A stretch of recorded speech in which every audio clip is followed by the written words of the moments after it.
108 number पर बाड़मेर से रमेश कुमार। सुप्रभात। आज मैं आपके समक्ष उस देश से हूं जहां संविधान सबसे बड़ा ग्रंथ, मैं उस देश से हूं जहां 1947 की गरीबी से विश्व की 5वीं सबसे बड़ी अर्थव्यवस्था का सफर तय किया। हम उस देश से हैं जहां अधिकार कर्तव्यों के साथ मिलकर विकसित भारत का मार्ग प्रदर्शित करते हैं, विकसित भारत का मार्ग प्रदर्शित करते हैं। सम्मानित विधानसभा में आज आपके समक्ष आज का विषय भारतीय संविधान के 75 वर्ष, अधिकार, कर्तव्य और प्रगति की यात्रा पर मेरे विचार लेकर प्रस्तुत। 75 वर्ष पहले जब भारत ने खुद को लोकतांत्रिक गणराज्य घोषित किया तो वह केवल राजनीतिक परिवर्तन नहीं था, बल्कि एक नए भारत की आधारशिला रखी गई थी और उस आधारशिला ने हमें सपना दिया समानता का, न्याय का, अवसरों की समान उपलब्धता का। जब इस गौरवमय यात्रा को हम पीछे मुड़कर देखें तो 1950 में भारत एक नवजात लोकतंत्र था, अशिक्षा, गरीबी और असमानता से जूझता।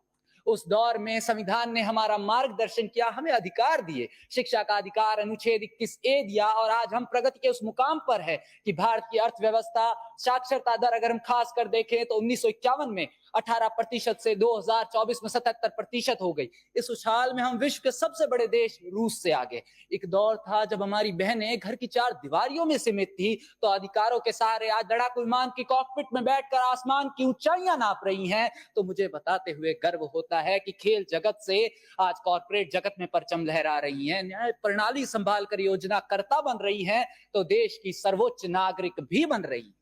आप गौर कीजिएगा, जहां इस संविधान की छत्र छाया और अधिकारों के सहारे हमने गरीबी से एक संघर्ष किया। एक दौर था जब हर दूसरा भारतीय गरीबी रेखा से नीचे जीवन व्यतीत कर रहा था, तो आज नीति आयोग बड़े गर्व से कहता है कि 13.5 करोड़ लोग उस गरीबी के अंधकार से बाहर निकले।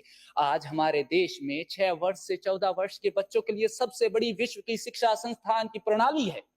यह अधिकार उन लोगों को मिले, अधिकारों का सहारा मिला कि कल वह भी विकसित भारत का सुनहरा कल देखेंगे, विकसित भारत देखेंगे। यह केवल आंकड़े नहीं बल्कि भारतीय संविधान के 75 वर्षों की उस यात्रा का प्रगति परिणाम है। इस यात्रा में केवल आर्थिक विकास नहीं बल्कि खेल, शिक्षा, स्वास्थ्य, तकनीक और रक्षा जैसे क्षेत्रों में हम विकसित हुए। अगर कोई मुझसे आज पूछता है कि हम 75 साल बाद कहां खड़े, तो मैं बड़े गर्व से कहूंगा हम विश्व की सबसे बड़ी युवा शक्ति, 5वीं सबसे बड़ी अर्थव्यवस्था, महिला सशक्तिकरण के प्रमुख देशों में शामिल होकर तकनीक और कौशल के शीर्ष देशों में अपना नाम शुमार करवाकर विश्व को शिक्षा जगत की उत्कृष्ट शिक्षा संस्थान देकर हम तकनीक और डिजिटल क्रांति में यूपीआई से चंद्रयान 3 का सफर तय कर गगनयान का स्वागत करते हुए विकसित भारत बनकर विश्व का मार्गदर्शन करने के लिए खड़े हैं, विश्व का मार्गदर्शन करने के लिए खड़े हैं। यह उपलब्धियां हमें निरंतर उत्कृष्टता की ओर प्रमाण कर उसका संकेत देती है कि हम विकसित भारत की ओर बढ़ रहे हैं, जिसका मार्गदर्शन पिछले 75 वर्षों से करता रहा हमारा गौरव संविधान कर रहा है।